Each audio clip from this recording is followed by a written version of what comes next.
एक गांव में एक छोटा सा लड़का रहता था जिसका नाम अहमद था।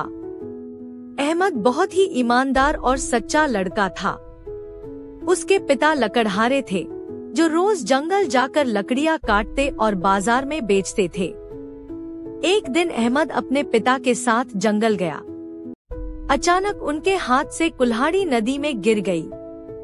पिता बहुत परेशान हो गए क्योंकि वही उनकी रोजी रोटी का एकमात्र साधन थी। अहमद ने दुआ की, अल्लाह हमारी मदद फरमा। तभी नदी से एक फरिश्ता निकला और उसके हाथ में एक सोने की कुल्हाड़ी थी। उसने अहमद से पूछा, क्या यह तुम्हारी कुल्हाड़ी है? अहमद ने तुरंत कहा, नहीं, यह हमारी नहीं है। फिर फरिश्ता चांदी की कुल्हाड़ी लेकर आया और पूछा, क्या यह तुम्हारी है? अहमद ने फिर कहा, नहीं, यह भी हमारी नहीं है। आखिर में फरिश्ता लोहे की असली कुल्हाड़ी लेकर आया।